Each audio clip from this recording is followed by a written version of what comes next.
Pemirsa, inilah Point of View bersama saya Jackson Simanjuntak. Point of View itu merupakan sebuah program baru ya dari QNISCO ID yang membahas topik-topik terkait isu-isu terkini yang sedang mendapat banyak sorotan publik.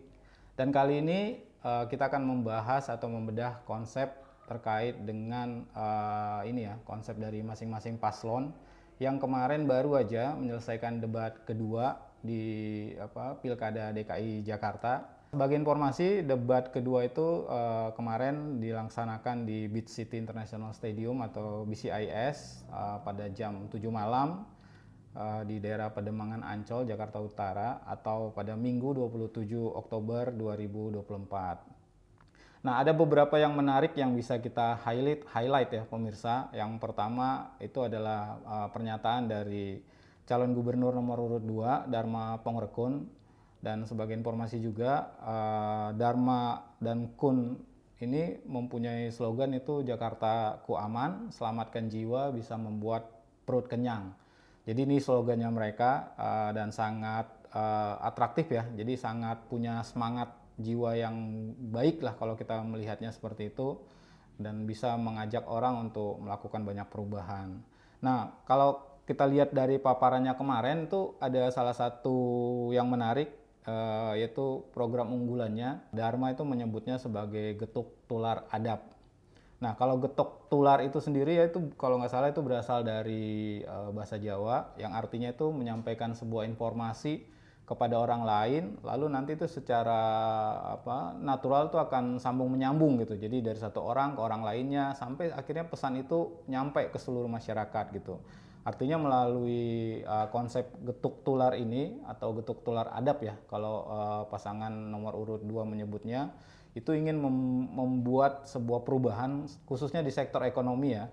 Jadi bagaimana sebuah ekonomi itu menjadi pusaran ekonomi itu untuk bisa menyelesaikan persoalan ekonomi yang ada di Jakarta. Itu yang mereka inginkan ya. Jadi mereka itu berharap bahwa ekonomi masyarakat itu bisa lebih stabil, lebih mapan gitu, karena emang selama ini kan ekonomi masyarakat di Jakarta sangat bervariasi, ada yang sangat mapan, ada yang sangat tidak mapan lah kayak gitu. Nah, harapannya ini dari getuk tular adab ini, pasangan calon nomor urut 2 itu berharap bahwa minimal rakyat jelata itu bisa bertahan ya. Jadi bahkan bisnisnya ini bisa diwariskan sampai ke anak cucunya gitu. Nah, mereka mengakui ini merupakan sebuah program yang disebut unggul karena harapannya ini kegiatannya hanya bisa dilakukan di rumah aja, tapi secara ekonomi itu bisa mencukupi dan bahkan masuk ke pundi-pundi mereka ya. Jadi secara otomatis gitu loh. Nah, itu. Jadi dia juga berharap bahwa tidak ada lagi tuh warga Jakarta yang terusir karena misalnya biaya hidup yang mahal kayak gitu.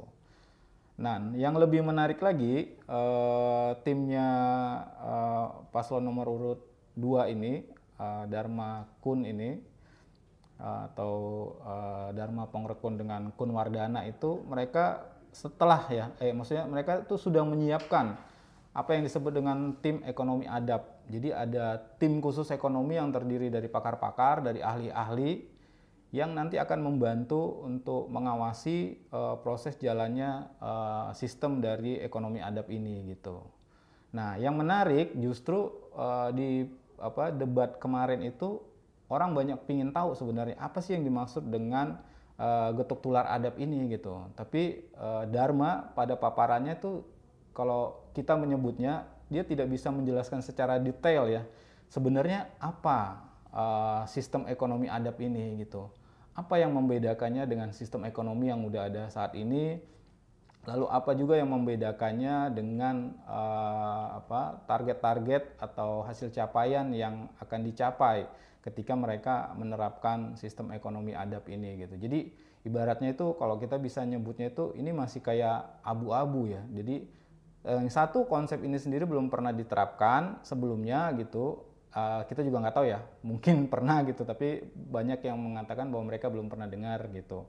Yang kedua, konsep detailnya sendiri itu sampai saat ini dari sekian lama masa kampanye sampai saat ini belum ada penjelasan. Bahkan kita coba riset tadi melalui online, itu juga masih pada bingung apa sih sebenarnya yang dimaksud dengan sistem ekonomi adab gitu.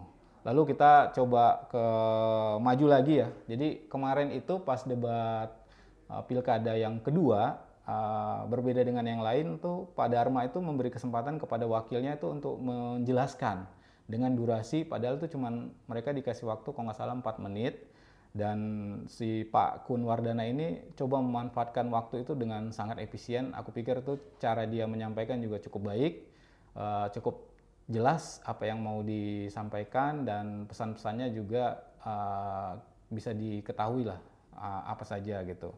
Yang pasti kalau kita ngelihat bahwa pada pemaparannya itu ya, Punwardana itu mau bilang bahwa mereka itu sebenarnya mengusung konsep ekonomi digital ya. Jadi itu untuk meningkatkan pertumbuhan yang inklusif. Nah, itu alasannya gitu. Lalu mereka bilang kalau untuk mau mewujudkan hal itu, kita perlu namanya pengadaan infrastruktur digital katanya. Lalu pas dijelaskan lebih lanjut, ternyata infrastruktur digitalnya itu salah satu yang diperlukan tuh adalah internet gratis gitu. Nah, ini jadi pertanyaan menarik ya. Apakah dengan internet gratis itu bisa untuk menumbuhkan konsep ekonomi digital gitu? Karena penggunaan internet sendiri kan sangat luas ya. Memang betul internet bisa digunakan untuk kegiatan ekonomi gitu, tapi kan ada banyak fungsi internet juga, bisa buat belajar, bisa buat kerja dan macam-macam gitu. Nah, sejauh apa porsi internet gratis ini akan difokuskan pada kegiatan untuk optimalisasi ekonomi digital? Nah, ini juga masih pertanyaan kita gitu. Lalu mereka juga dikabarkan tuh sudah memahami bahwa ada dampak buruk ternyata dari internet ini di masyarakat gitu. Lalu solusinya kata Pak Kun, mereka akan membuat teknologi yang bisa menyaring konten-konten negatif, terus juga akan melihat traffic yang ada di internet. Lalu yang terakhir itu mereka akan membuat regulasi katanya. Itu ya tentang konsep ekonomi digital. Nah, yang menarik itu adalah ketika Pak Kun menyebut terkait dengan konsep pengaduan Jakarta Kini atau yang dikenal dengan JAKI. Nah, JAKI ini kalau menurut konsepnya calon nomor urut 2, ini konsepnya akan dirubah gitu. Jadi nanti JAKI ini akan menjadi super apps itu atau aplikasi super yang di dalamnya itu bisa menaungi macam-macam kebutuhan sebenarnya. Jadi di dalamnya itu ada banyak fitur, bisa ada fitur kesehatan, fitur pendidikan, fitur keuangan, dan juga ada fitur transportasi ya. Nah, yang jadi pertanyaan ini terkait fitur keuangan ini fitur keuangannya yang akan seperti apa? Apakah nanti aplikasi JAKI ini juga akan difungsikan untuk kegiatan transaksional, misalnya untuk bisa jadi alat tukar atau alat untuk membeli sesuatu? Nah, itu juga kemarin tidak dijelaskan ya. Karena kalau untuk transportasi mungkin kita semua udah tahu ya. Jadi aplikasi apapun namanya, Jaklingko atau apapun namanya itu kan itu bisa digunakan gitu. Kesehatan juga gitu. Lalu berikutnya itu terkait dengan kesejahteraan para ojek online gitu. Nah, mereka itu ingin bahwa ojek online itu nggak lagi dikenai potongan gitu dari si pembuat aplikasi ini gitu. Karena selama ini emang potongan yang dikenakan terhadap para mitra ya, mereka menyebutnya itu memang sangat memberatkan gitu. Jadi saya beberapa kali pernah ngobrol ke ojek online, ya mereka mengaku bahwa potongannya sangat besar, dan belum lagi sebenarnya mereka harus menghadapi kayak promo-promo lah gitu, yang membuat mereka penghasilannya juga nggak bisa banyak-banyak banget gitu. Nah, lalu nanti para pelaku ojol ini juga akan diberikan BPJS Kesehatan sama BPJS Ketenagakerjaan ya. Nah, ini untuk sebagai jaminan agar mereka terhindar dari jaminan kecelakaan kerja dan jaminan kematian lah. Jadi intinya mereka itu akan terjamin hidupnya gitu. Beda dengan yang selama ini memang kan kalau mau punya BPJS ya berarti mereka melakukannya secara mandiri gitu. Hal lain yang menurut saya juga perlu kita perhatikan dengan serius itu terkait dengan penggunaan teknologi blockchain ya. Dan ini baru satu-satunya di pilkada ada paslon yang hadir dengan konsep teknologi blockchain gitu.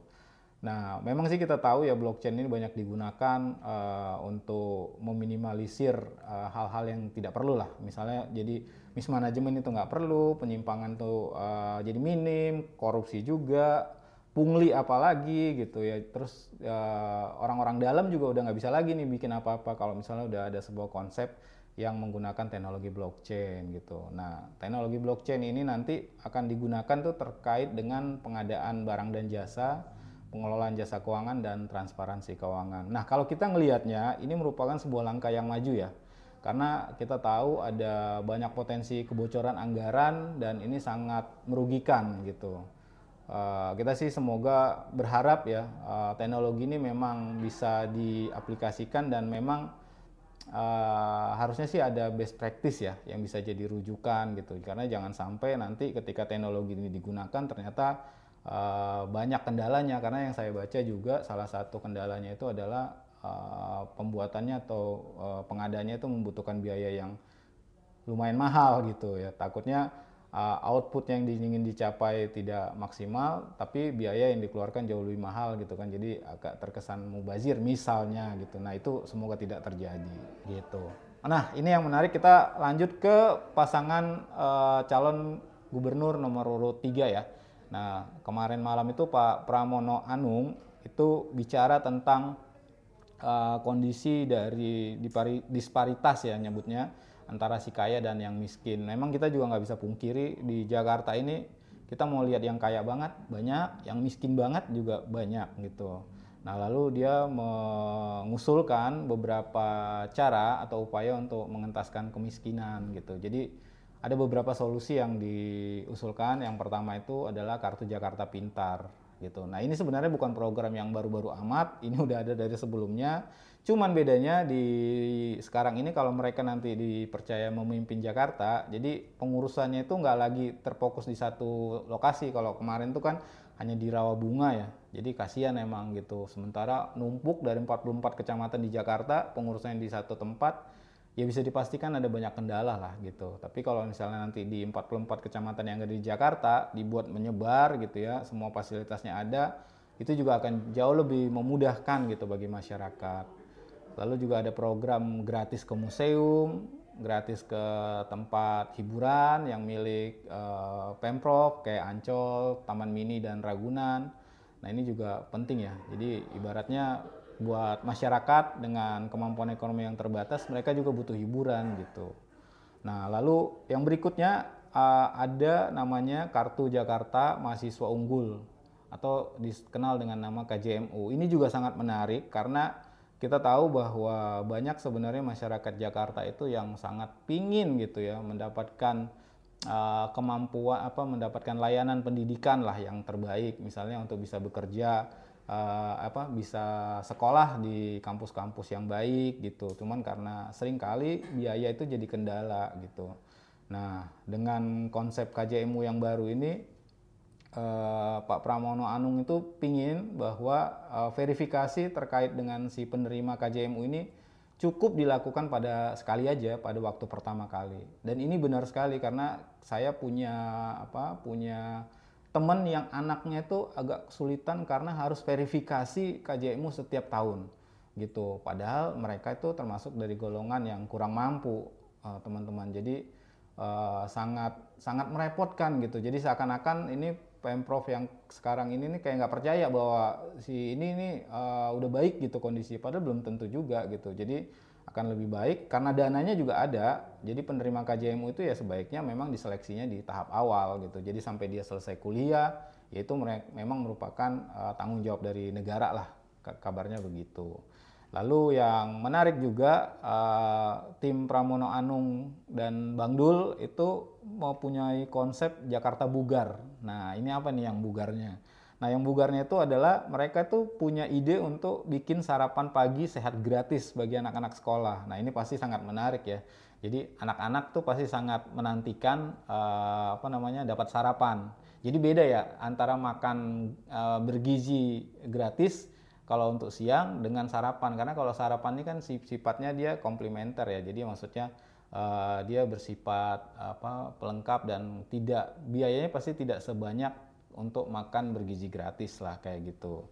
Jadi ya ini akan sangat mungkin bisa dilakukan sebenarnya, dan emang Tidak bisa dipungkiri juga banyak juga sih anak-anak gitu ya yang berangkat sekolah itu juga nggak sarapan loh. Nah itu juga kasihan karena kita beberapa kali juga menyaksikan itu ya, maksudnya di tempat sekitar saya tinggal gitu ada banyak anak-anak tuh yang berangkat pagi-pagi karena mereka masuknya pagi gitu ya, bahkan sarapan juga nggak sempat gitu.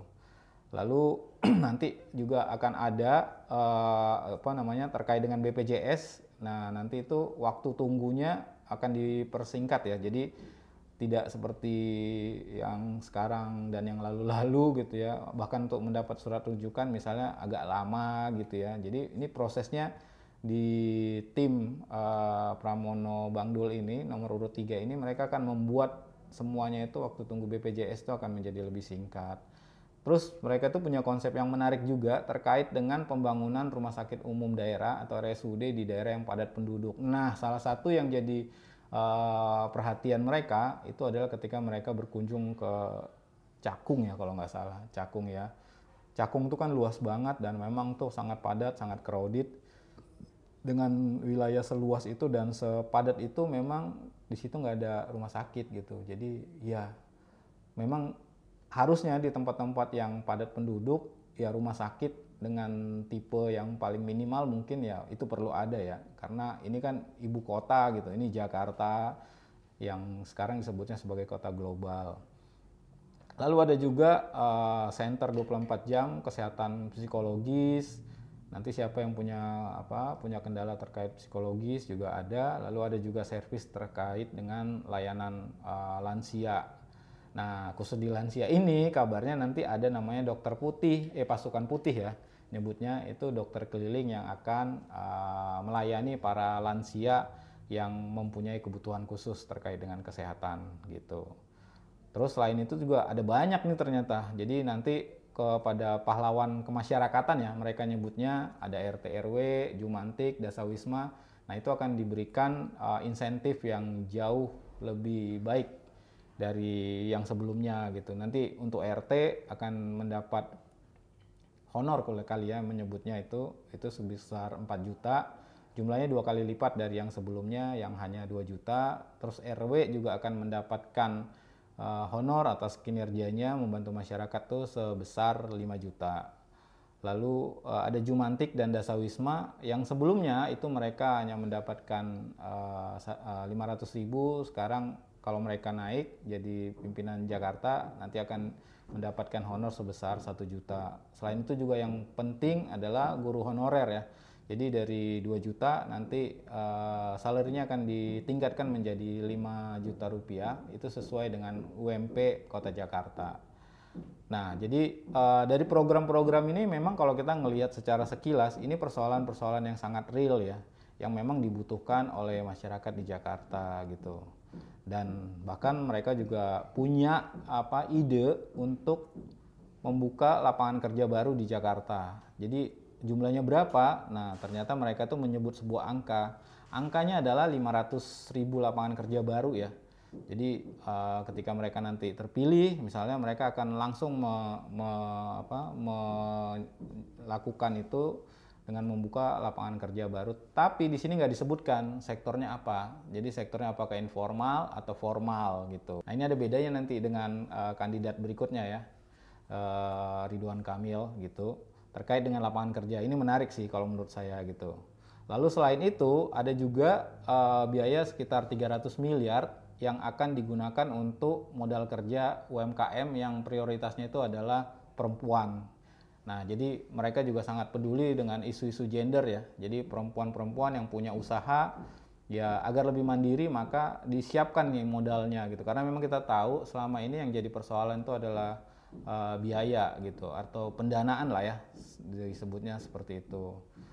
Nah, terus yang menarik Pramono itu di akhir pidatonya dia menyebutkan bahwa saya adalah pemimpin bagi semua golongan, agama, dan bagi semua masyarakat. Nah, ini yang memang figur pemimpin yang sangat kita harapkan ya.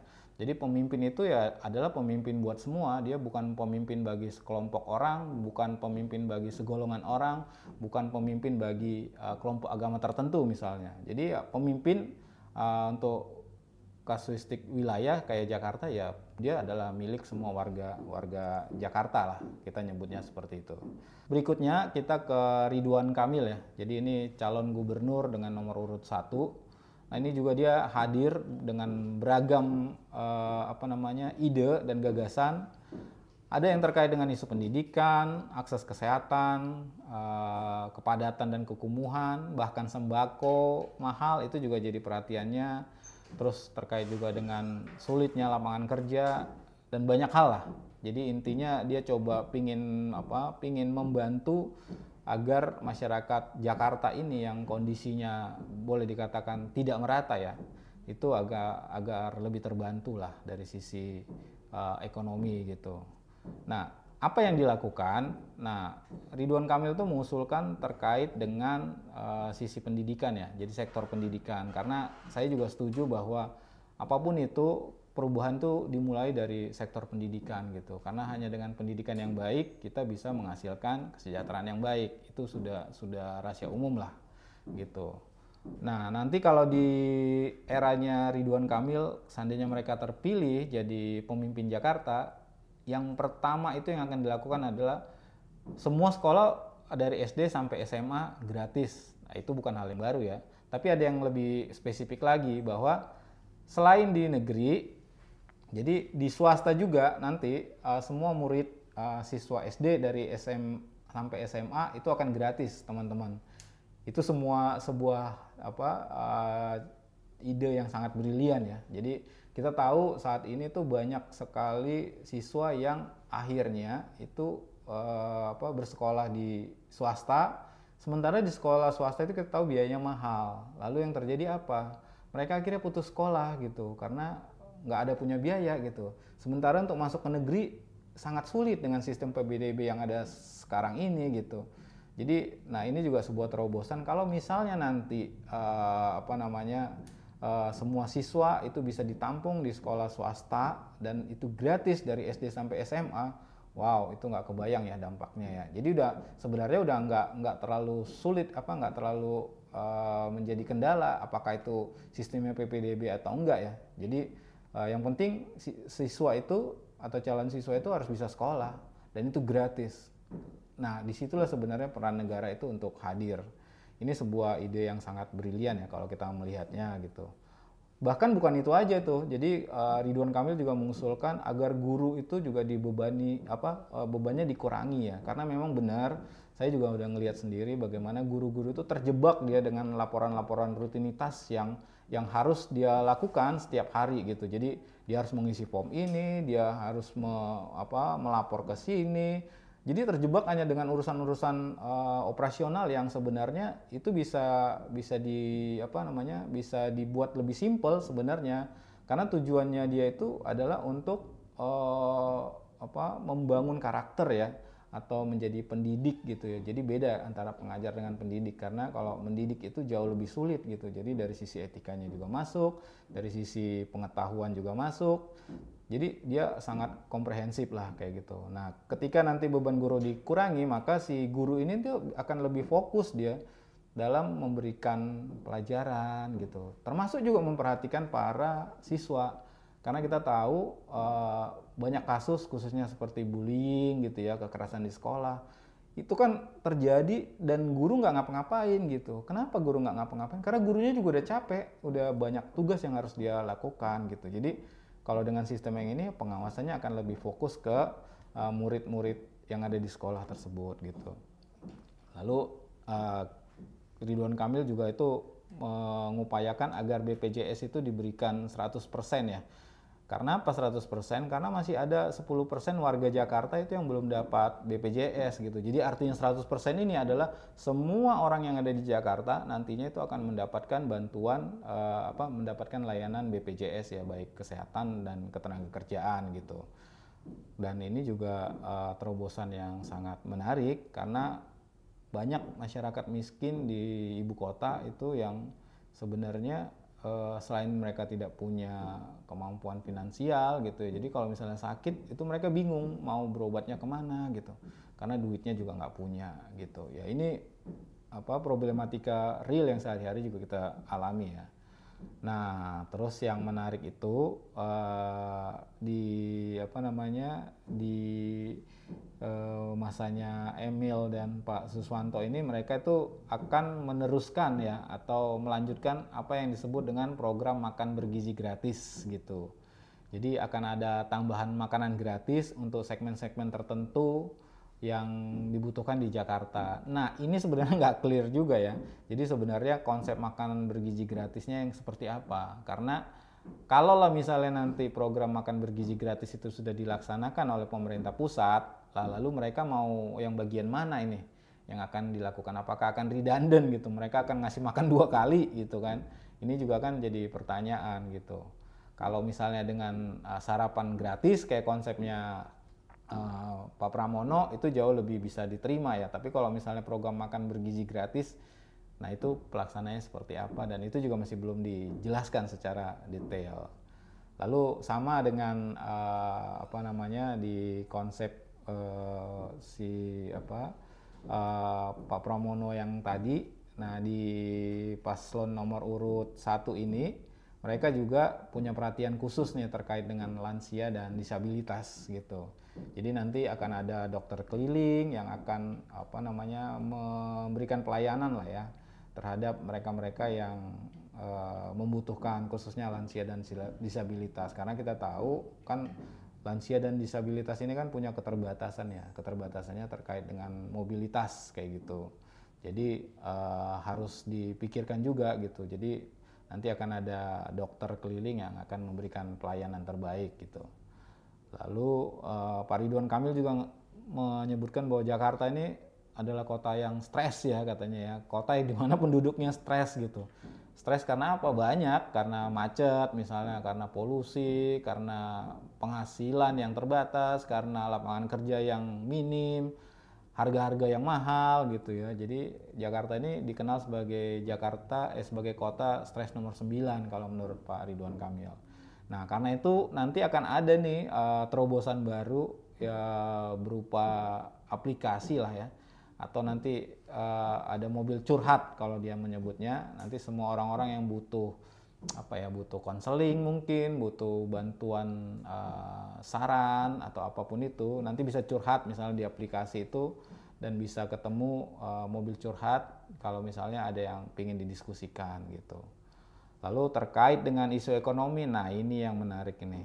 Jadi Pak Ridwan Kamil itu sudah apa ya, sudah membuat kebijakan atau apa ya, pingin menerapkan sebuah hal yang sangat fenomenal kalau menurut saya, yaitu berbeda dengan Pak Pram tadi, mereka pingin buat 500 ribu lapangan kerja baru. Nah, kalau ini 1 juta men, itu 1 juta itu bukan angka yang kecil ya, itu angka yang besar gitu.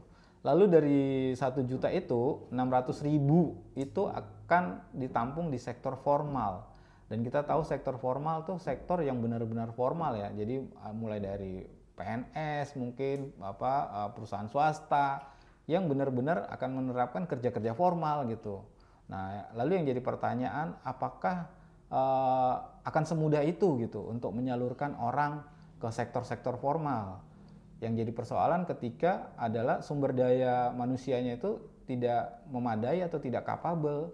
Nah, itu kan jadi persoalan sendiri ya. Masalahnya kan tidak kemampuan sumber daya manusia di Jakarta kan bisa dibilang juga sangat beragam gitu. Apakah semua orang akan otomatis diterima gitu di sebuah perusahaan swasta gitu untuk bekerja di situ di sektor formal? Nah, itu kan juga jadi pertanyaan publik ya gitu. Jadi ya ini juga masih menyisakan pertanyaan kalau kita melihatnya gitu. Lalu ada 300 ribu di sektor UMKM. Nah, ini juga tantangan dan ini juga tidak mudah ya, karena bagaimana kita bisa menghasilkan UMKM ya. Jadi UMKM itu bukan cuma hanya berdiri, tapi ini harus bisa mandiri loh. Karena kita tahu selama ini UMKM yang ada ini juga punya kesulitan yang sama. Yang pertama itu cara mengakses modal gitu. Karena ketika mereka mau membuat pinjaman, ya kan dibutuhkan misalnya agunan, ada rumah, ada kendaraan atau apapun itu gitu. Sementara mereka nggak punya gitu. Itu kan akan balik lagi ke posisi awal, ke posisi nol gitu. Nah, ini jadi persoalan penting nih, bagaimana 300.000 lapangan kerja baru di sektor UMKM ini bisa terwujud. Ini juga jadi hal yang kita kritisi bareng-bareng ya. Nah, tapi kalau yang berikutnya diusulkan ada 100.000 lapangan kerja baru yang padat karya. Kalau kita ngelihatnya bahwa ini nih sangat masuk akal gitu. Bagaimana menciptakan lapangan kerja yang padat karya yang semua orang bisa terlibat gitu misalnya.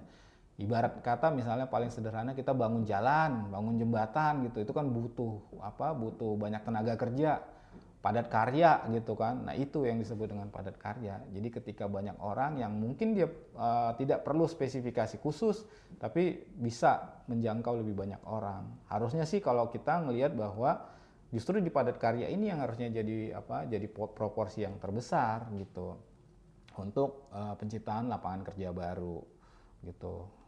Dan nggak hanya itu ya, di masa pemerintahannya Pak Ridwan Kamil Suswono ini nanti jika mereka terpilih, mereka itu juga punya program yang disebut dengan program 1 miliar per RW se-Jakarta. Nah, ini juga masih masih menimbulkan pertanyaan gitu, karena 1 miliar per RW itu konsepnya seperti apa gitu. Apakah itu dana yang akan habis saja gitu aja gitu, atau sebenarnya ini modelnya konsep dana bergulir gitu, karena ya akan sia-sia kalau dikasih duit 1 miliar hanya untuk dia habiskan begitu saja, kan ya sangat mubazir juga gitu. Itu dia. Terus nanti ada konsep ekonomi kota global di mana nanti untuk para Gen Z ya, atau anak-anak muda, Ridwan Kamil itu akan membuat sebuah sebuah tempat di mana mereka bisa berkumpul yang disebut dengan Digital Academy. Jadi rencananya nanti Digital Academy ini akan menampung 100.000 Gen Z. Jadi mereka akan kayak mendapat pelatihan lah di situ bagaimana melakukan atau membuat sebuah bisnis ya yang sangat bisa dilakukan gitu. Juga nanti ada konsep untuk membuat coworking space yang gratis, karena kita tahu coworking space ini yang ada di Jakarta semua bayar ya. Per jam itu bayarnya berapa gitu. Nah, masalahnya co-working place ini sangat perlu memang. Jadi kita butuh tempat di mana kita bisa mendapatkan banyak informasi juga dan juga interaksi ya, khususnya itu. Karena ketika kita bertemu dengan banyak orang itu bahkan akan banyak interaksi, akan banyak informasi juga yang akan membuat masukan-masukan gitu terhadap konsep-konsep yang akan mau kita garap gitu. Nah, sama seperti dengan Pak Dharma Pongrekun, Pak Ridwan Kamil juga memberikan kesempatan yang sama untuk wakilnya untuk menceritakan visi misinya, walaupun dengan durasi yang sangat minim ya. Jadi kalau nggak salah itu kemarin cuma sekitar hampir 1 menit kali ya. Tapi di sisa waktu yang 1 menit itu ada pernyataan yang memang menarik dari Pak Suswono itu, dan menurut saya itu benar. Dia mengatakan bahwa 98% pangan Jakarta itu atau bahan pangan Jakarta itu dipasok dari luar Jakarta. Dan setelah kita cek itu benar ya, bahwa sebenarnya kita nggak punya Jakarta ini nggak punya apa yang disebut dengan kemandirian pangan gitu. Jadi ketika asupan atau pasokan dari luar Jakarta itu berhenti, ya maka orang di Jakarta akan kelaparan gitu. Nah, inilah kenapa ketahanan pangan itu menjadi penting ya, dan kondisi ini sebenarnya sangat rawan. Sayangnya hal ini nggak pernah diperhatikan atau kurang diperhatikan tepatnya. Padahal harusnya pangan dari Jakarta itu mau nggak mau harus diupayakan bagaimana sebisa mungkin itu berasal dari Jakarta gitu. Karena kalau misalnya ada bencana alam gitu ya, pasokan akan terhambat. Terus kalau ada kecelakaan atau apapun itu gitu kan, itu akan membuat banyak kendala di mana bahan-bahan pangan yang harusnya masuk Jakarta bisa sesuai jadwal ternyata jadi terkendala gitu. Nah, ini menarik kalau menurut kita ya. Jadi bagaimana sebuah konsep ketahanan pangan itu memang harus dipikirkan dari tahap awal gitu. Yang namanya kota global, ibu kota loh kemarin itu gitu. Bahwa ya ketahanan pangan tuh penting gitu. Lalu yang berikutnya pasangan Ridho ya, kita nyebutnya Ridwan Kamil Suswono. Nah, mereka itu rencananya akan membuat atau memperbanyak lah kontrak kerjasama antara Pemprov dengan daerah-daerah pemasok. Jadi akan ada kerjasama untuk memenuhi kebutuhan atau memenuhi kebutuhan masyarakat di Jakarta agar jangan sampai terjadi kekurangan gitu. Lalu selain itu juga mereka solusinya adalah menghadirkan sembako murah, dan bagaimana mewujudkannya adalah dengan memberikan anggaran subsidi pangan, menurut mereka seperti itu ya. Dan menghadirkan sembako murah ini juga nggak persoalan mudah ya. Oke, kita bisa menghadirkan sekali gitu, tapi masalahnya kita butuh pangan itu setiap hari gitu.